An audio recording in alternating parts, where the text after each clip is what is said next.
रूस का यूक्रेन में बड़ा हमला यहां पर देखने को मिला है। रूस के हमले में 21 लोगों की मौत हो गई है और इससे पहले रूस ने यहां पर डेब्रोपिलिया शहर पर बड़ा मिसाइल और ड्रोन हमला किया और हमले में 14 लोगों की यहां पर मौत हो गई है, जिसमें 5 बच्चे शामिल हैं। इनके अलावा 37 लोग घायल हुए हैं। रूसी सेना डोनेस्क क्षेत्र में लगातार हमले कर रही है और इस बीच राष्ट्रपति जेलेंस्की ने रूस पर सवाल उठाते हुए कहा कि वो शांति और सुरक्षा के लिए अमेरिका समेत सभी अंतर्राष्ट्रीय साझेदारों के साथ रचनात्मक बातचीत करने के लिए तैयार है। ट्रंप कह चुके हैं कि जंग खत्म करने के लिए यूक्रेन की तुलना में रूस के साथ डील करना ज्यादा आसान है, क्योंकि उनको रूस के राष्ट्रपति पुतिन पर भरोसा है।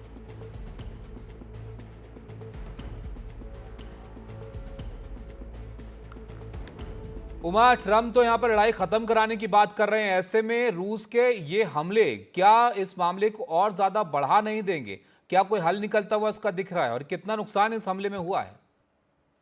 जी देखिए, अगर बात करें राष्ट्रपति ट्रंप की, तो जो यूक्रेन रूस युद्ध को लेकर जो उनका अभी तक का रुख है, वो कहीं न कहीं एक दुविधा भरा नज़र आ रहा है। कल ही उन्होंने एक पोस्ट किया था जिसमें उन्होंने सीधे तौर पे कहा था कि जिस तरीके से हमले रूस जो है यूक्रेन पे कर रहा है, वो ठीक नहीं है और रूस के खिलाफ वो प्रतिबंधों की उन्होंने बात की, उन्होंने टैरिफ तक की बात की। लेकिन कुछ घंटे के बाद ही जब पत्रकारों ने उनसे पूछा, तो उन्होंने कहा कि रूस जो है वो हमले इसलिए कर रहा है क्योंकि वो जल्दी युद्ध को खत्म करना चाहता है। और ये भी बात जो है एक सच्चाई है कि क्योंकि अमेरिका ने अपनी इंटेलिजेंस, अपनी सैटेलाइट इमेजरी जो है वो रोक दी है, इस वजह से भी रूस ज्यादा बड़े हमले कर पा रहा है और ज्यादा जान माल का नुकसान हो रहा है। जैसा कि आपने कहा कि डेरोपिली में जो है वो 14 लोगों की मौत हुई है। इसके अलावा पोक्रोस्को में 6 लोग मारे गए हैं और खार्किव रीजन में जो है वहां भी 3 लोग मारे गए हैं। तो पिछले तकरीबन 48 घंटे में 20 से अधिक लोगों की जो मौत है वो हुई है, जो कि बड़ी तादाद है सिविलियंस के मारे जाने की।